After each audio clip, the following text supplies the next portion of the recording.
Oi, gente, tudo bem? Hoje eu vim falar de um assunto super curioso, envolve matemática, mas me acompanha no raciocínio que eu garanto que vai valer a pena. Não é um exercício de matemática, mas é de lógica, para daí expandir para uma ideia que eu estava pensando aqui. É para falar sobre árvore genealógica, falar sobre ancestrais, sobre linhagem. E a pergunta é: quantos ancestrais será que uma pessoa tem? Então eu fui atrás desse número. Então, primeiro, agora entra a parte matemática. Cada um de nós tem 2 pais, 4 avós, 8 bisavós, e assim, a cada geração que passa, o número vai sendo multiplicado por 2.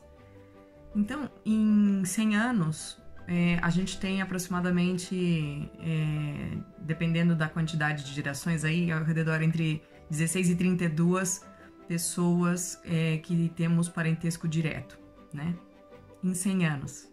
Então imagina, se a gente quisesse, por exemplo, voltar no tempo do descobrimento do Brasil, da colonização do Brasil, há 500 anos. Eu até anotei aqui, gente, porque são uns números muito, assim, impressionantes. Então vamos lá. Essa quantidade de gente passaria de 1 milhão. 1 milhão de parentes.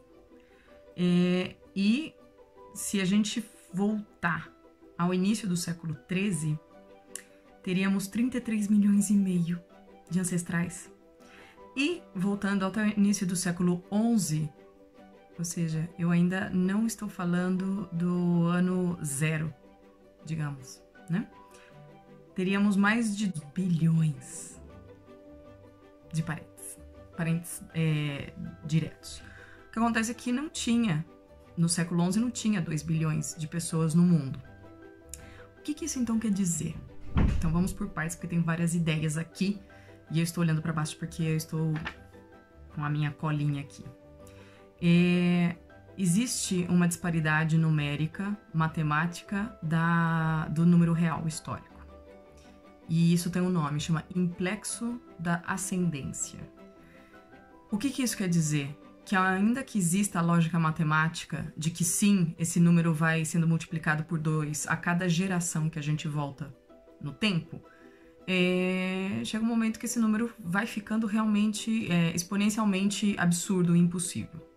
Então, como que é possível a lógica matemática não corresponder à realidade?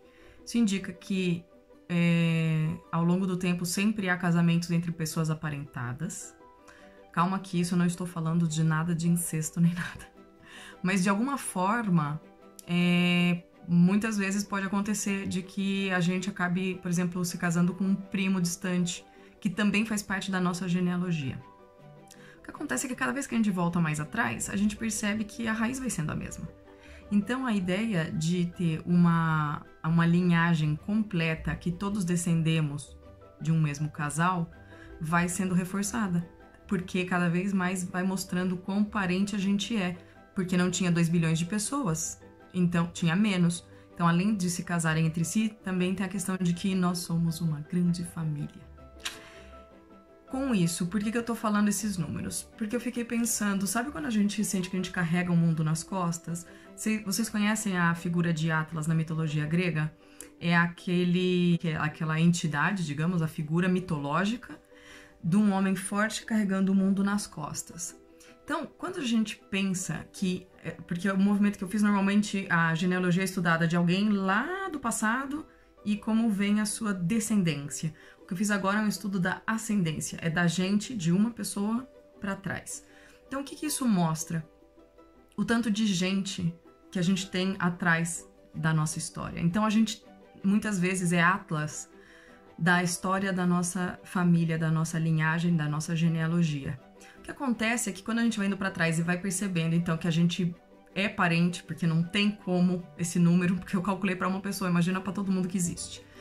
A gente carrega, sim, fardo é uma palavra pesada, mas a gente carrega a responsabilidade do histórico familiar.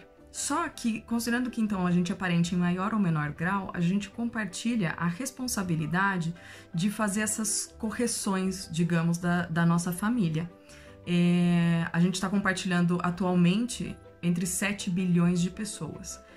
E é muito bonito saber que existe uma sabedoria antiga que fala isso, que quando a gente corrige um aspecto negativo, familiar, por exemplo, pessoas difíceis, que têm dificuldade para perdoar, pessoas que têm dificuldade em compartilhar, pessoas que têm dificuldade em pôr limites, ou seja, tudo isso que é uma barreira, quando a gente consegue melhorar no momento atual, essa correção eleva a alma, eleva a consciência de toda a nossa linhagem.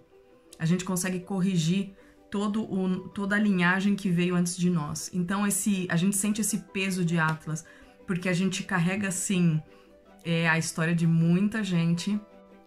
Não vai existindo mais tanto essa é melhor para um e é melhor para outro, se a gente está vindo da mesma origem.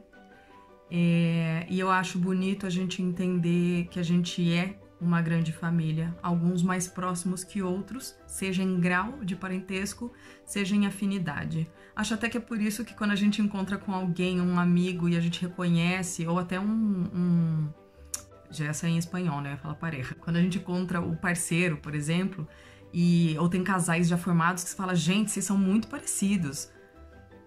Por que não ser um parente aí de outros séculos aí, do século XV, um reencontro de linhagem? Eu acho muito bonito pensar nisso. E a gente pode usar essa informação para pensar não no nosso umbigo, né? Mas a partir, digamos, do nosso umbigo, ver como a gente está relacionado uns com os outros. E a gente tem a responsabilidade de fazer esse trabalho unido, e que quando a gente conquista essas nossas elevações de consciência, a gente está ajudando a toda a humanidade, a todo o histórico da humanidade. E em cada geração, cada um de nós ou da nossa linhagem está fazendo isso. E agora é o nosso momento.